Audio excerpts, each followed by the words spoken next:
ਬੇਵਕੂਫਾਂ, ਜਾਹਲਾਂ, ਪਾਗਲਾਂ ਦੀਆਂ ਗੱਲਾਂ ਦਾ ਜਵਾਬ ਨਾ ਦੇ ਕੇ ਮੈਂ ਉਹਨਾਂ ਨੂੰ ਉਹਨਾਂ ਦੀ ਔਕਾਤ ਦੱਸੀਏ ਕਿ ਤੁਸੀਂ ਇਸ ਕਾਬਲ ਵੀ ਨਹੀਂ ਕਿ ਤੁਹਾਡੀਆਂ ਗੱਲਾਂ ਦਾ ਮੈਂ ਰਿਪਲਾਈ ਕਰਾਂ, ਤੁਹਾਡੀਆਂ ਗੱਲਾਂ ਦਾ मैं जवाब दिया। वैसे मैं तो इसलिए खामोश था कि गुलशन का सुकून बर्बाद ना हो। नादान ये समझ बैठा कि मुझ में कुव्वत ललकार नहीं है। सो मैं सिर्फ इस वास्ते खामोश सिर्फ इस वास्ते सा कि मामला मजीद बिगड़े ना। मैनू अज एक कॉल आई है जिसकी वजह तो मैनू वीडियो बनानी पई है। मेरा एक मेहरबान दोस्त चाहण वाला मैनू मैसेज करके कॉल करके आंदा, पहला मैसेज किया फिर कॉल की, आंदा वैस भाई असी अरसा 6-7 साल तो तुहानू फॉलो कर रहे हैं, सुन रहे हैं, बड़ा कोई तुहाडे कोलों सीख रहे हैं। हुण फिर इस मुश्किल वक्त दे विच पिछले दिनों दे विच जो ट्रेंड चलिया है, आंदा असां इहदे विच भी तुहाडे कोलों एक बात सीख लई।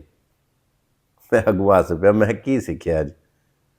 एक मैं तालब इलम हाँ ते मेरे तालब इलम दे कोलों तुसां की सीख लिया? आंदे ने असां तुहाडे कोलों ये सीखिया है कि हर गल दा जवाब देना भी जरूरी नहीं हुंदा, किते खामोशी बड़ा वड्डा जवाब हुंदी। मैं उन्होंने आख्या काल दे दौरान ही मैं आख्या भाई मैं भी यही सीखिया कि हर वक्त बोलदियां रहना, हर गल दे उत्ते जवाब देना जरूरी नहीं हुंदा, कईयां गल्लां नूं इग्नोर करना ही बड़ा वड्डा जवाब हुंदा। मैं भी ये ही सीखिया जो तुसां मेरे कोलों सीखिया है ना, कि कई बारी खामोशी एडा ताकतवर जवाब दे हुंदी है कि जिहड़ियां गल्लां दा जवाब दे छड़िए इन्नियां वजनी वो गल्लां नहीं हुंदियां जिन्नी वजनी खामोशी हुंदी।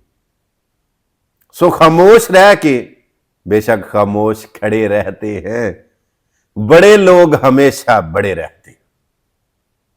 चुप बड़ा फायदा देंदी, और चुप रहने का मतलब यह नहीं कि मैनू गल्लां नहीं सुनाउंदियां, जवाब नहीं सुनाउंदे। जिस तरह के इल्जाम, बहतान, तनकीद, तजलील, मेरे उत्ते निरी तनकीद नहीं की गई, मेरे उत्ते तजलील मेरी की गई, सो मैं बर्दाश्त किया।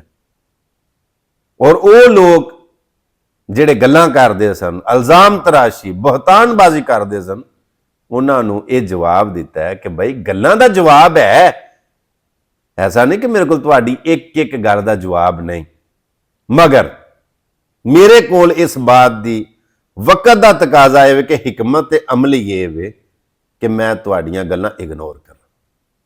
ਤੁਹਾਨੂੰ ਇੱਕ ਮਿਸਾਲ ਦੇਣਾ, ਯਕੀਨਨ ਤੁਸੀਂ ਮਿਸਾਲ ਸੁਣ ਕੇ ਤੇ ਇਸ ਗੱਲ ਨੂੰ ਫਾਲੋ ਕਰੋਗੇ इंशाअल्लाह। जनाब यूसुफ अलैहिस्सलातु वस्सलाम अल्लाह दे नबी होए, नबी कोई वली, गौस, कुतब, अबदाल, मुआज़ल्ला कोई आम आदमी नहीं, अल्लाह दे नबी होए ने। उन्हां उत्ते इल्जाम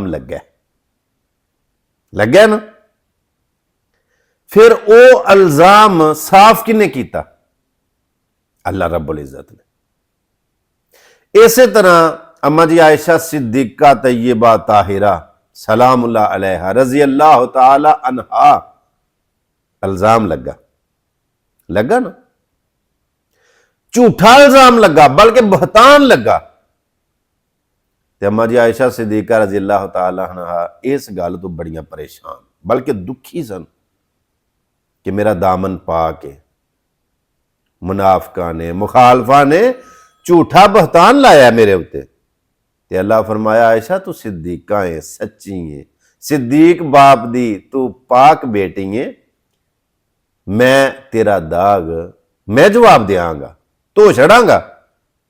अल्लाह रब्बुल इज्जत ने कुरान दे विच अल्लाह रब्बुल इज्जत ने अम्मा जी आयशा सिद्दीका दी सफाई दी कि आयशा पाक।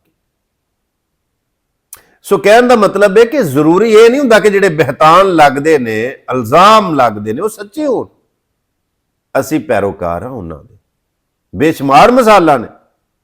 सो असी उन्हां दे पैरोकार हाँ। वेखना ये वे कि एडे एडे पाक लोग मुखालफीन ने हद्दां क्रॉस कर छड़ियां। सो कहने का मतलब ये वे कहने वालों का कुछ नहीं जाता, सहने वाले यार कमाल करते हैं। बर्दाश्त बड़ी चीज होंगी। सो ਜਿਹੜੇ ਲੋਕ ਇਸ ਗੱਲ ਦੇ ਉੱਤੇ ਇਤਰਾ ਰਹੇ ਨੇ, ਫਖਰ ਕਰ ਰਹੇ ਨੇ, ਮਾਣ ਕਰ ਰਹੇ ਨੇ ਕਿ ਅਸਾਂ ਇਹ ਵੀ ਕੀਤਾ ਉਹਨੇ ਜਵਾਬ ਨਾ ਦਿੱਤਾ, ਅਸਾਂ ਇਹ ਵੀ ਕੀਤਾ ਉਹਨੇ ਜਵਾਬ ਨਾ ਦਿੱਤਾ, ਯਾਦ ਰੱਖਿਓ ਜਿੰਨੇ ਵੀ ਸਾਨੂੰ ਸਤਾਇਆ ਹੈ ਨਾ ਉਹਨੇ ਅੱਲਾ ਦੇ ਫਜ਼ਲ ਨਾਲ ਸੁੱਖ ਨਹੀਂ ਪਾਇਆ।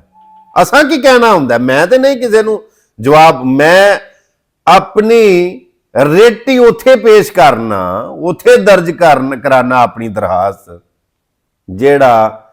ਜਿਹੜੇ ਇਹ ਮੁਨਸਫ ਨੇ ਨਾ, ਇਹਨਾਂ ਸਾਰਿਆਂ ਤੋਂ ਵੱਡੀ ਅਦਾਲਤ ਅੱਲਾ ਰੱਬੁਲ ਇੱਜ਼ਤ ਦੀ।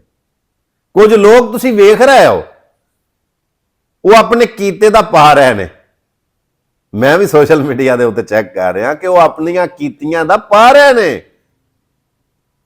ਮੈਂ ਤਾਂ ਨਹੀਂ ਕੁਝ ਕਹਿ ਰਿਹਾ। ਯਾਦ ਰੱਖਿਓ ਅਗਰ ਤੁਸੀਂ ਕਿਸੇ ਇੱਜ਼ਤਦਾਰ ਬੰਦੇ ਨੂੰ ਉੱਥੇ ਜ਼ਲੀਲ ਕੀਤਾ ਜਿੱਥੇ ਉਹਦੀ ਇੱਜ਼ਤ ਬਣੀ ਹੋਈ ਸੀ, ਅੱਲਾ ਤੁਹਾਨੂੰ ਵੀ ਉੱਥੇ ਬਿਜ਼ਤ ਤੇ ਜ਼ਲੀਲ ਕਰੇਗਾ ਜਿੱਥੇ ਤੁਹਾਡੀ ਇੱਜ਼ਤ ਬਣੀ ਹੋਈ ਹੋਵੇਗੀ। ਇਹ ਅੱਲਾ ਦਾ ਕਾਨੂੰਨ ਹੈ।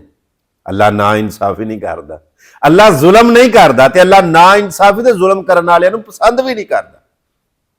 ਉਹ ਲੋਕ ਜਿਨ੍ਹਾਂ ਮੇਰਾ ਦਾਮਨ ਦਾਗਦਾਰ ਕੀਤਾ, ਮੇਰੀ ਕਰਦਾਰ ਕਸ਼ੀ ਕੀਤੀ, ਮੇਰੇ ਤੇ ਇਲਜ਼ਾਮ ਲਾਏ, ਮੇਰੇ ਤੇ ਬਹਤਾਨ ਲਾਏ, ਔਰ ਉਹ ਲੋਕ ਜਿਨ੍ਹਾਂ ਨੇ ਉਹਨਾਂ ਲੋਕਾਂ ਦਾ ਸਾਥ ਦਿੱਤਾ, ਉਹਨਾਂ ਦਾ ਤਾਵਨ ਉਹਨਾਂ ਦੇ ਨਾਲ ਸੀ ਕਿ ਆਹੋ ਅਸੀਂ ਤੁਹਾਡੇ ਨਾਲ, ਐਂ ਵੀ ਗੱਲ ਕਰੋ, ਇਹ ਵੀ ਗੱਲ ਕਰੋ, ਕੀ ਮੇਰੇ ਤੋਂ ਭੁੱਲ ਗਏ ਨੇ? मेरे तो छुपे रहे ने। कई चेहरों को बेनकाब करने के लिए ए बुरे वक्त तेरा बार बार हजार बार शुक्रिया। बड़े सारे ऐसे लोग सन, मौका तलाश कर रहे सन, बहाना लभदे सन पे। अवैस घुम्मन ने कदी उन्होंने बहाना दिता ही नहीं, मौका दिता ही नहीं। जो उन्हें वेख्या कि यह बहाना बन गया, फिर उन्हें की किया, उन्हें मौका बना लिया, फिर वो वेखो वेखी ट्रेंड बना लिया कि चलती है पई। अवैस घुम्मन दे बारे जिहड़ी भी गल करांगे चल जाती है। उन्हां दा जिहड़ा एक ज़हन सी, जिहड़ी उन्हां दी एक ख्वाहिश सी, कुछ नादान, मैं नादान आखांगा, दानाई वाली बात नहीं, कुछ नादान ऐसे कि जिन्हें व्यूवरशिप के चक्कर दे विच व्यू लैण वास्ते वीडियो बनाइया फिर वो चल गई। कुछ ऐसे लोग जिहड़े नादान नहीं, समझदार ने, लेकिन ट्रेंड नूं फॉलो करदिआं आ वो भी बहती गंगा दे विच हाथ धो गए, खुंज गए। बड़े सारे ऐसे जिन्हां दे मैसेज आए, कॉल्स आईयां कि असीं हुण तेरे कोलों शर्मिंदा वां, तेरे सामने असीं किवें होवांगे, तेरे मत्थे किंज लगांगे, तेरा सामना किवें करांगे। मैं ऑलरेडी पहला भी उन्होंने कह चुकिया कि मैं अवैस हूं, मेरा नाम अवैस घुम्मन है। बड़ा वड्डा अल्लाह पाक दी जात ने ज़र्फ दिता है, तुसीं मत्थे लगो, खुले दिल नाल आओ, तुसीं मोस्ट वेलकम। मैं अवैस हाँ, मैं तुहानूं ये नहीं कहांगा कि तुसां मेरे नाल की कीता। वो तुहाडा सलूक सी, ये अवैस दा सलूक है। जनाबे ज़ैनुल आबिदीन रजी अल्लाह तआला अन्हु खाना तकसीम कर रहे ने, कितार लगी, एक आंदा खाना लैंदा टुर जांदा, दूजा आंदा खाना लैंदा टुर जांदा, एक आया खाना लिया गया नहीं। इमाम फरमांदे ने जांदा नहीं, हाथ जोड़ के अर्ज करदा सोहणिया मैनूं पछाणिया जी मैं कौन हाँ? ते फरमान लगे तेनूं मैं किवें भुल सकना, जिन्हां लोकां सानूं पत्थर मारे, तकलीफां दित्तियां, जिन्हां लोकां ने सानूं परेशान किया, सानू तकलीफ देने वाले लोगों के विच तू शामिल स। अखां दे विच अथरू आ गए, रोंद के आंदा असां तुहानूं पत्थर मारे, असां तुहानूं परेशान किया, असीं तुहाडे मुखालफ हां, मगर तुसीं फिर भी सानूं खाना दे रहे हो। फरमान लगे वो तुहाडा सलूक सी, ये साडा सलूक है। वो तुहाडा सलूक सी, ये साडा ज़रफ है, ये साडी तरबीयत है, ये साडा खानदान। सो कहने का मतलब है जिवें कोई करदा जी उंज ही अगों जवाब दे छड़िए, फर्क किहड़ा रह गया। लिहाजा मैं दुआ करना कि अल्लाह पाक दी जात सारियां नूं ਹਕੀਕਤ ਸਮਝਣ ਦੀ ਤੌਫੀਕ ਅਤਾ ਫਰਮਾਏ। ਔਰ ਐਂਡ ਦੇ ਉੱਤੇ ਮੇਰਾ ਲੈਸਨ ਫੇਰ ਇਹ ਹੋਈ ਹੈ ਕਿ ਸਬਰ ਬੜੀ ਚੀਜ਼ ਹੈ, ਬਰਦਾਸ਼ਤ ਬੜੀ ਚੀਜ਼ ਹੈ। ਕਈਆਂ ਮੌਕਿਆਂ ਦੇ ਉੱਤੇ ਨਾ ਅੱਡਾ ਲਾਉਣ ਦੀ ਬਜਾਏ, ਤਮਾਸ਼ਾ ਲਾਉਣ ਦੀ ਬਜਾਏ, ਮੱਥਾ ਲਾਉਣ ਦੀ ਬਜਾਏ ਚੁੱਪ ਕਰ ਜਾਣਾ ਹੀ ਬਹੁਤ ਵੱਡਾ ਜਵਾਬ ਹੁੰਦਾ ਹੈ।